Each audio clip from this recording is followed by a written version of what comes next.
Hi, my friend. If you are either an author who's writing a memoir or a memoir reader who's looking for some great recommendations, today is your day. I am so excited to be presenting you with several of my favorite memoirs by Black authors, and I'm going to talk to you about what types of memoirs they are and what techniques the authors use to make them so absolutely unputdownable to a wide variety of readers. So stick with me.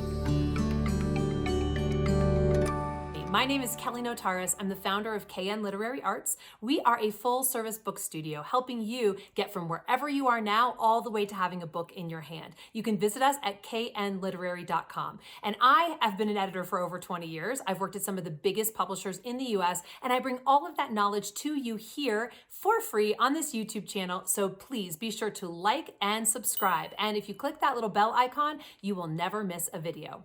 All right, today is a bountiful harvest for all of you memoir writers and those of you who love reading great memoir.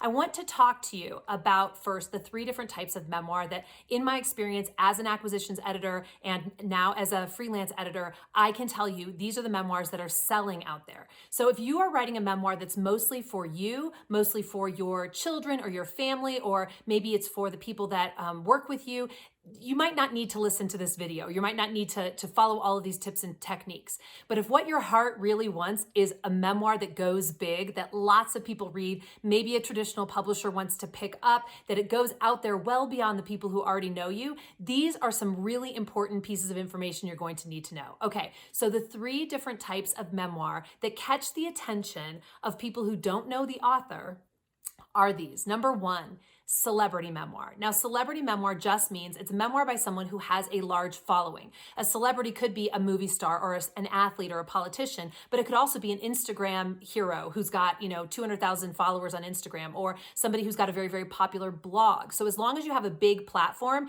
those memoirs will sell because the people who already know you are going to be excited to hear more about your life. Like, right? We see somebody, we feel like we know them, but we might not actually know them personally. We want to know more about what goes on behind the scenes. So we might buy a book by a quote celebrity. The second type of memoir that sells really, really well is something that is sometimes called a train wreck memoir, which I don't love. I'm going to call it a triumph over tragedy memoir. So this is where the story itself is so heartrending, we almost can't believe it's real. And because of that, it is just unputdownable. The conflict that's at the heart of that memoir is something that is so absolutely out of range for most people that we can't believe that this person actually survived it and made it through to the other side. So that's sort of the triumph over tragedy type memoir that a lot of people are interested in. They're not interested because they know the author. They're interested because the story sounds so honestly horrific.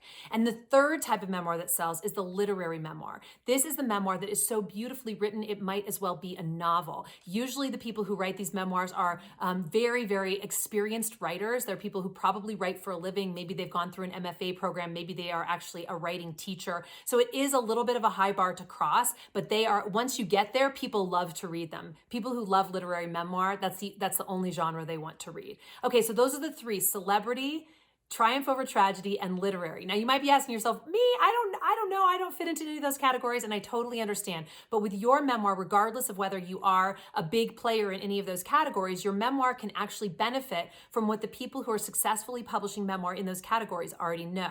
So I want to talk to you about a few of them. I'm going to start with celebrity. Two of my favorite celebrity memoirs by Black authors. The first one is Born a Crime by Trevor Noah. You probably know Trevor Noah because he's the host of The Daily Show. He grew up in South Africa, and he had what could be considered a very vibrant, lively, and sometimes troubling childhood. And that whole story is laid out in this book. It is truly the story of his childhood. And I wanted to talk to you about this because a lot of times authors come to me and they do want to talk about their childhood. They want to talk about how hard it was. They want to talk about the fact that they survived it. So it could kind of go either in the category of the book that's for people that already know you, which your family might know you, your colleagues, the people that are your clients, they might actually consider you a celebrity, or it could be in that triumph over tragedy. In this case, I put this book into the celebrity camp because he just had so many people following him that everyone who knew and loved him wanted to read the book. So it was a huge bestseller for many, many weeks, maybe even months after it came out. But another technique I want to tell you about that book, which I absolutely love and highly recommend, I actually listened to it on Audible, and I loved that because I got to hear Trevor Noah reading it in his own voice. So I really felt close to him. But the thing that I wanted to just point out is that he has a character in the book who is someone that we grow to love dearly over the course of the book. And this is a very tried and true technique, which is where you take a complicated person in your life and you actually, while you're the one telling the story, in a way, the story is as much theirs as it is yours. In the case of Trevor Noah, it was his mother. And I really recommend, if you are writing a book about your childhood or your family of origin, to read this book because you'll understand what I mean. You have a character who does not always do what you want her to do, but in the end, you know she's doing everything in her power to do right by her son and her way of being and her values. And so there's a way that you come to really respect her, even if you might not have made the same choices she made, you really respect and love her. Another mom like that in another book, this is not a celebrity memoir, this is a literary memoir, is Angela's Ashes. Frank McCourt's mother was basically the star of that book. So that's an example. If you want to center your book on a parent or a sibling or someone else in your life, you can read those books to get a sense of how to do that. It's your story, but it also really does show the beauty and complication in another character. So that's the first celebrity memoir I want to talk about. Born a Crime by Trevor Noah. The second one is The Year of Yes by Shonda Rhimes. So Shonda Rhimes, you might know, was the creator of Grey's Anatomy and Scandal and now Bridgerton. And she wrote a book several years ago called The Year of Yes, which what I love about this book, not only because it's so uplifting and it covers so much information, so many topics from womanhood to motherhood to being a big, business star, to also intersectionality. There's all sorts of different pieces that get covered in this book in a beautiful way. And it's very uplifting at the same time. But what I want you as a memoir author to look at in this book is the fact that she chose a really solid, really interesting, really high concept hook for her book. She didn't just say, I'm Shonda Rhimes, I'm amazing, I'm going to write a book. She said, I'm going to write a book about the year that I chose to say yes. So in the story, her sister tells her, like, you always say no to everything. And then she decides, you know what? I'm going to spend a year saying yes to things that scare me. And so that is the conceit of the book. That is the centerpiece of the book around which the rest of the book rotates. We hear about all sorts of different aspects of her life that aren't necessarily about the choices that she made to say yes, but it all comes inside of that package. Hugely, hugely important. If you want to gather an audience of people who don't know you, you need to make the concept interesting enough that they want to pick it up, that they might be able to see themselves in that concept. So the year of yes, many of us might go, you know what? I have a really hard time saying yes. It's not my forte, but I'm going to read this book and I'm going to learn how to do that. So that's one of the things that I love about that book. It really speaks to universality in its concept, and then we get to see her particular life in the execution. So think about that if you are planning to write a book that you want other people who don't know you to read. All right, that's all I've got for celebrity memoir. There are so many other ones. I just want to do a little shout out to Alicia Keys' book, More Myself, mostly because my friend Michelle Burford was her co-writer. It's a great book. It's really, really readable, and it's really very awakening and illuminating. So I highly recommend that as well if you're looking for another great memoir. Okay, now I want to move on to the second type of book. Triumph over tragedy or overcoming adversity memoir. This is a memoir that shows us that something that was so incredibly difficult or outside of the range of what we think is possible for a human being actually was possible with a lot of grit, a lot of pain, a lot of perseverance, and a lot of trials, honestly. So the first book I want to talk to you about is one of my favorite memoirs I've read in the last few years. It's called Redefining Realness. It's by Janet Mock, who is a transgender woman. And she tells the story from her childhood to today of what it was like to go through being a child in a culture that did not necessarily have a lot of support for the idea that she actually knew herself to be a girl, even though she was born in a boy's body. And how she worked with that, how she had to hide herself, how we see her coming out in her expression here, but then pulling back here, and then ultimately getting herself to the point where she was able to afford her own transition surgery. And one of the things that so other than the fact that the story is just amazing and it's so readable and so relatable, actually, no matter who you are in the world, I wanted to say what I love for you memoir authors, the technique that I want to talk to you about is that she bookends the story, the past story with today's experience. So the whole first chapter takes place kind of today, or, it was few years back now, but in present time, where she encounters the man who turns out to be the man that she is, the man of her life, and she has to tell him that she actually once was a boy. And you kind of feel the tension. And this is one of the things that's really important about any memoir. We need to feel conflict and tension at every stage of the game, or else somebody's going to put the book down. What keeps us reading is the conflict, the tension. Are we going to resolve it?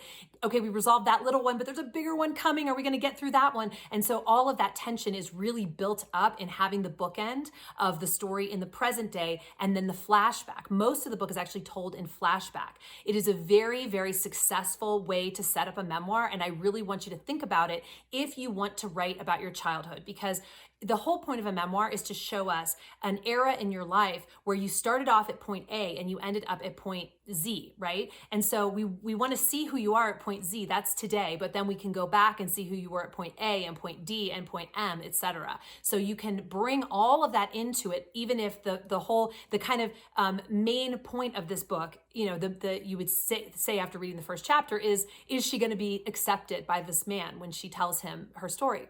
And she tells us her story as if she were telling it to him, which is also very exciting. So it's a really beautifully constructed memoir, and one that I highly recommend if you want to write about your childhood. The second overcoming adversity or triumph over tragedy memoir I want to talk about is Jarvis J. Masters' That Bird Has My Wings. What a wonderful title. Isn't that gorgeous? I absolutely love it. Jarvis J. Masters is an innocent man on death row, and he tells the story of how he got to where he is today. This book was popularized in large part in the Buddhist community because Pema Chodron, who's a very well-known Buddhist author, met Jarvis and actually became his teacher, and he became her teacher as well. So she writes a foreword to the book. But it's a really wonderful example of a story where we actually do need to hear all of the backstory to understand how we got to where we are today. And so I want you, again, if you're writing a childhood book that's about overcoming adversity, I want you to see how he layers in one difficult circumstance after the next, and we're building to the crescendo of him ending up on death row. And that is really important because a lot of times people just want to tell the crescendo. But for us to stay on the edge of our seats, we need to hear, oh my gosh, what little conflict happened here, and then what little conflict happened here, and oh, wait a second, this is building towards something, this is going nowhere good, oh my gosh, he was involved in a crime, oh my gosh, now he's on death row. So I love the way he builds up to today, but then of course he also speaks again from today, from the man that he is now, who was not the man who got put in prison. He's become a different man in that process. So it's a really beautiful story of what it's like to go through a process of becoming who you are. So it's a really good one for any of you who want to write a triumph over tragedy book. Okay, moving on to the third type of book, which is the literary memoir. I have two excellent literary memoirs to recommend, even though there are numerous out there. I could have picked any number of them, but I picked two of my personal favorites. So one is called The Light of the World by Elizabeth Alexander. So I first heard of Elizabeth Alexander when I read an excerpt of this memoir in The New Yorker. And The New Yorker is kind of known for being sort of a literary, bastion in the world, right? They publish some of the best writing out there. I mean, different people have different opinions, obviously, and there's not everything's everybody's cup of tea, but I love the literary quality in The New Yorker. And I read this, I was on public transportation and I read this excerpt and I was sobbing. So I knew I had to get the book. And so this is a story. The story itself is actually only part of the story. The writing is part of the story. You'll understand that if you read it. You'll see how it's not told in a direct chronological event. It's told lyrically and atmospherically, and you're feeling your way through the book.